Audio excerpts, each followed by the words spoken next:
வணக்கம். நான் கோபி.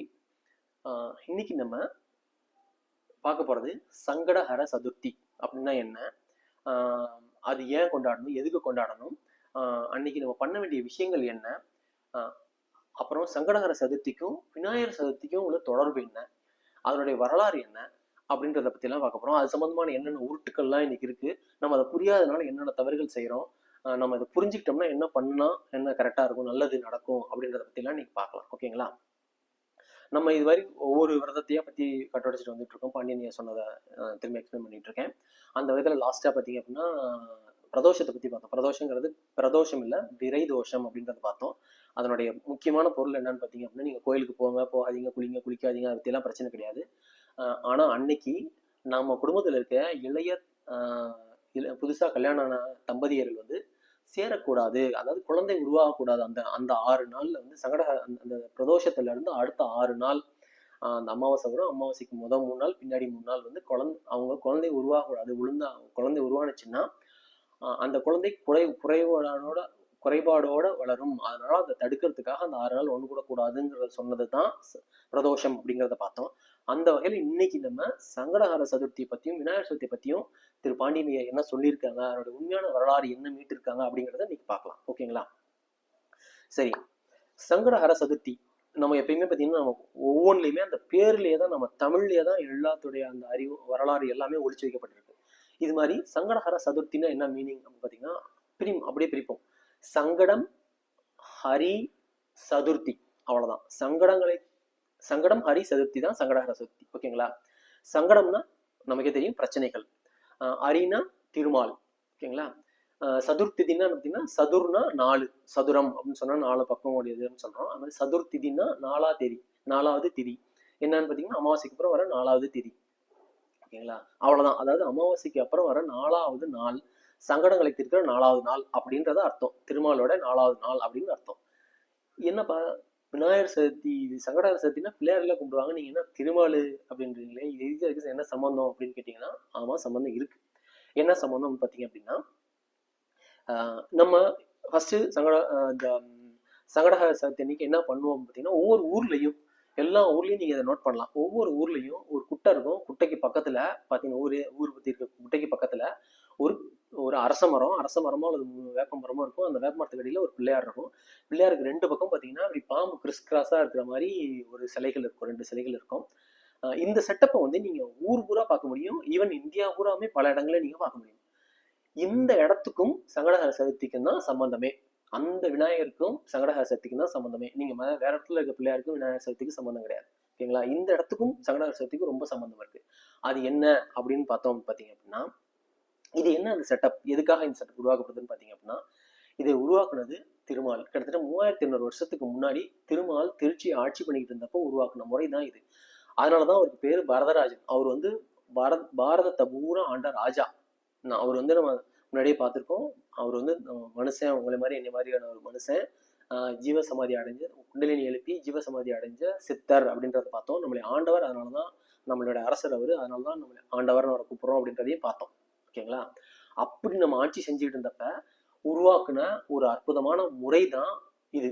அதாவது அவர் ஆட்சி பண்ணிட்டு இருந்தப்ப அந்த ஒவ்வொரு ஊருக்கும் அதனுடைய அரசாங்கத்தை ஊருக்கு கொண்டு வந்ததுதான் இந்த ஊருக்கு கொண்டு வந்து மக்களுடைய குறைகளை தீர்த்த நாள் தான் சங்கடஹர சதுர்த்திங்கிறது.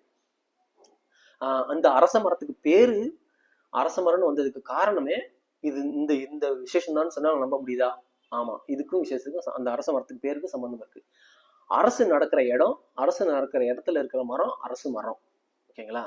இங்க ஏன்னா அந்த அரச மரத்துக்கு அடியில தான் அரசு நடக்குது. அதனாலதான் மரத்துக்கு பேரு அரச மரம்னு வந்துச்சு.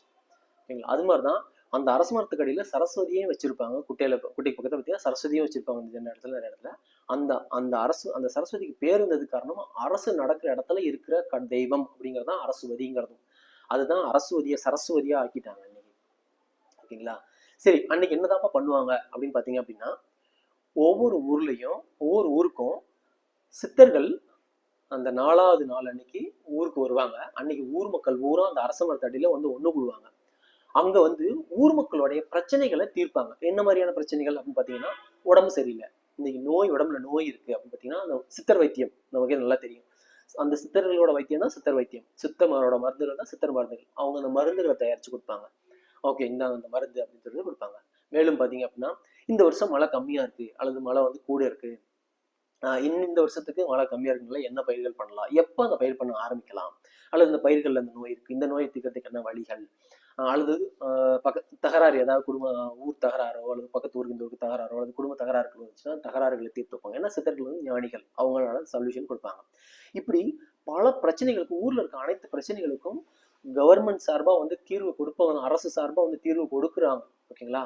அதனாலதான் அந்த இடத்துல தான் அரசே நடக்குது கிட்டத்தட்ட அப்படிங்கிற மாதிரியான மீனிங். இதனாலதான் அந்த இடத்துக்கு அரசு, அந்த மரத்துக்கு அரசு மரம்னு பேர் வந்துச்சு. அந்த நிகழ்வுக்கு சங்கடஹர சதுர்த்திதிங்கிற பேரும் வந்துச்சு. ஓகேங்களா? சப்போஸ் எல்லா ப்ராப்ளத்துக்கும் அங்கேயே சொல்யூஷன் கிடைக்குமா? கிடைக்காது. அப்படி தீர்க்க முடியாத சில பிரச்சனைகளும் இருக்கும். புது நோய்களை உருவாகி இருக்கலாம் அல்லது புது பிரச்சனைகளா இருக்கலாம். அப்படி தீர்க்க முடியாத பிரச்சனைகள் என்ன பண்ணுவாங்கன்னு பார்த்தீங்கன்னா, இந்த சித்தர்கள் அதை சங்கத்துக்கு கொண்டு போவாங்க. சங்கம்ங்கிறது என்னன்னு பார்த்தீங்க அப்படின்னீங்கன்னா, தமிழ் வளர்க்குற சங்கம் மட்டும் கிடையாது. அங்கதான் research and development, full scientist பூரா அங்கதான் இருக்காங்க. அனைத்து சித்தர்களும் அங்கதான் இருப்பாங்க. அவங்க எல்லாம் ஒண்ணு கூடுவாங்க. அங்க இது மாதிரி ஒவ்வொரு ஊர்ல இருந்து கொண்டு வர ப்ராப்ளத்தை அங்கதான் டிஸ்கஸ் பண்ணுவாங்க. டிஸ்கஸ் பண்ணி அதுக்கு சொல்யூஷன் கண்டுபிடிப்பாங்க. சொல்யூஷன் கண்டுபிடிச்சு திரும்ப அடுத்த தடவை ஊருக்கு வரும்போது அடுத்த சங்கடஹர சதுர்த்தி அன்னைக்கு இந்த ப்ராப்ளத்தை எல்லாத்தையும் சால்வ் பண்ணுவாங்க. அந்த சொல்யூஷன் திரும்ப கொடுப்பாங்க. ஓகேங்களா?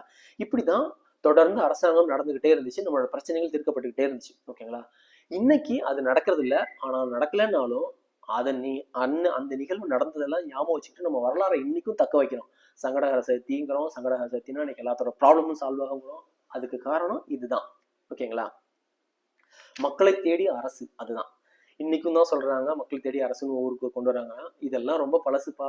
இதெல்லாம் 3500க்கு முன்னாடியே திருமால் கொண்டு வந்த திட்டம். அதை இன்னைக்கு திரும்பவும் டூப்ளிகேட் காப்பி அடிச்சு கொண்டு வராங்க.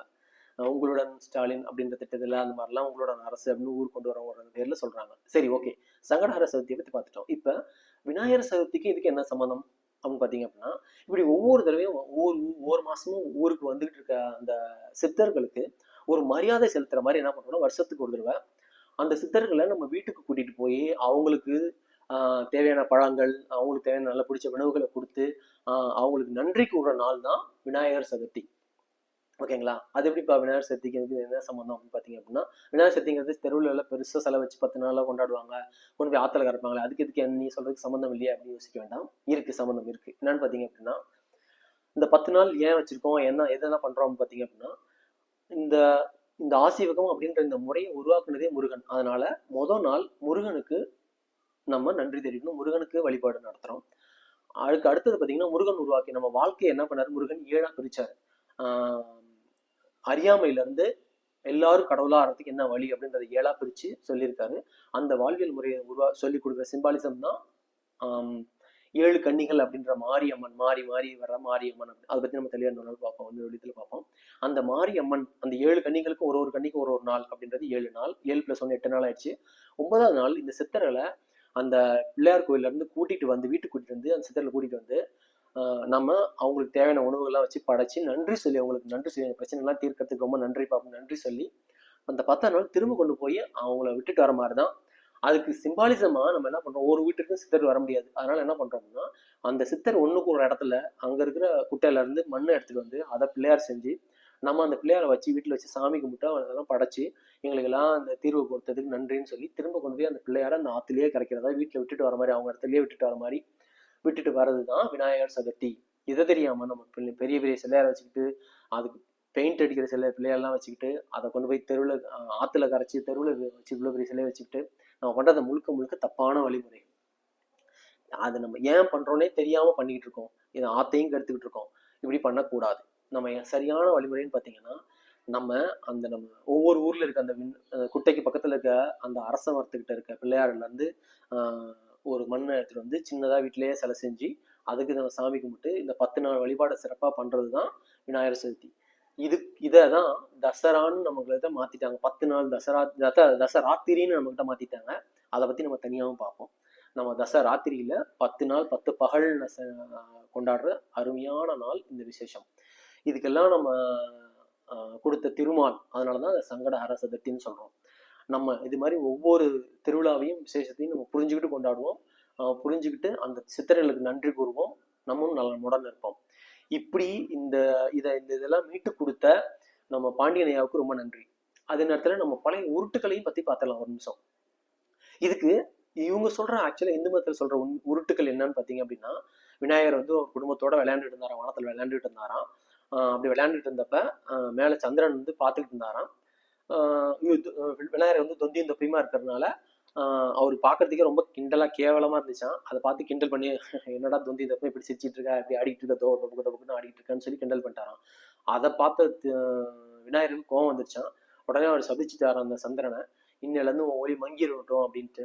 அதனால அவர் சந்திரன் வந்து ஒவ்வொரு கடவுளையா போய் வேண்டி எனக்கு பிரளத்துல இருந்து வெடுகளை கொடுங்கன்னு சொன்னாங்களாம்.